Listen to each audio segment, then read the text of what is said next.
it was very exciting for me as an entrepreneur.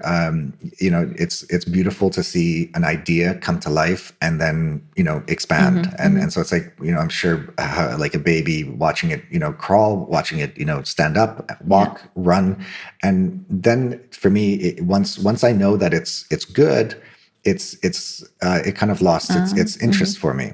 Understand. And because then it becomes extremely repetitive. Yeah.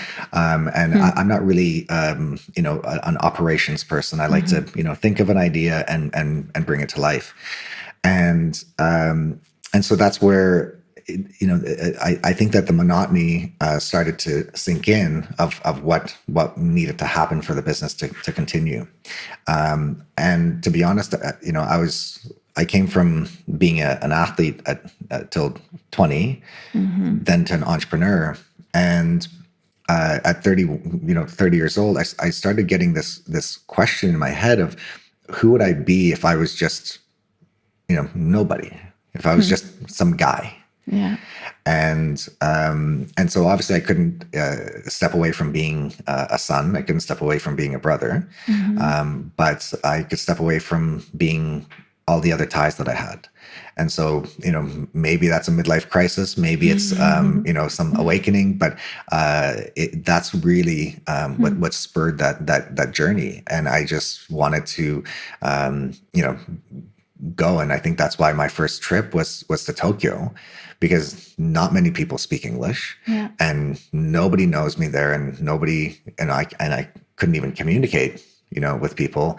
And so then, if I didn't know that I would be on 600 flights over the next, 9-10 years, but it just, continued to roll. And I obviously enjoyed it. Now, obviously I'm slowing down and I'm building roots, but I think that's what really motivated me to explore. I understand. So it wasn't a conscious decision to go for a decade. It just happened naturally. No. I just wanted to, like I said, experience that. But what I understood is that there's just so much more to life than what I knew. I mean, an athlete, an entrepreneur, you're you have one vision on your mind. And so to be a little bit more free and to not live in a routine, to not live with any goal, I wanted to understand what that's like. Obviously, my old conditioning, I would still find goals in whatever it is that I'm doing. But it's nice to kind of have had that, because I've explored so many parts of life that I didn't know existed, so many parts of myself. And that's where, I'm very happy that I was able to do this in my 30s, because, as how a lot of people, I think, wait until they're, 50, 60, 70 to go and explore. I think that by that time, your eyes, your filter of how you see this world is pretty set. But in your 30s, it's still able to, change a little easier, I think.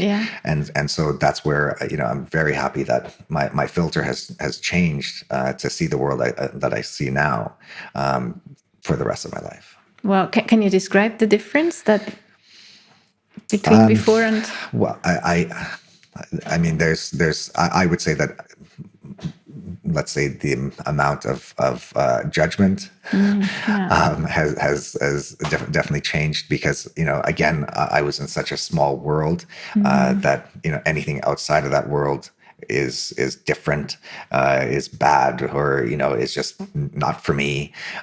Where now because I've explored and have an open mind for whatever it is that is out there, and I've learned that it's not scary, or if something is different, it's actually to be celebrated, and to learn from absolutely everyone on this planet.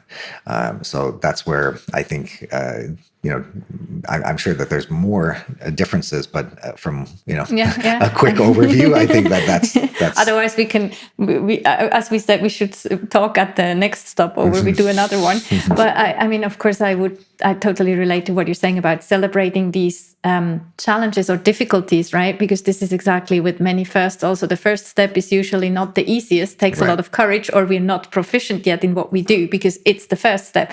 But then at least we learn that it's not so scary, and we also understand if we want to continue on that. Yeah. And it starts pulling us forward. Yeah, I think that's a great point. I mean, once when we do something new that's different, it's the first time we feel like it's so challenging. It's dark, right? And we're so afraid of what's to happen. But the reality is, like, have you done something for a first time before and it's been all right? Yes. And so that's where it's just kind of reshaping that. No, it's great. And I think that, that's there were so many new experiences, traveling. Like I didn't know that there were even, like, let's say, a music festival. Like, I didn't know that existed. So then to go and be like, oh wow, like this is, people do this, and then you find out about people have been they do this like many times a year. for you've been doing this for 20 years. Oh wow, right? And that's okay. That's the way you've chosen to live life. And then you meet somebody in some bar in let's say Copenhagen, and you find out that this person's been making apple cider, and this is their life, and then understanding just how everyone has their view, but it's also wonderful, and you can learn a little bit about how they've decided to live their life and what their priorities are, what they're focused on. And that's where the reality is that you start to understand most people have very similar priorities.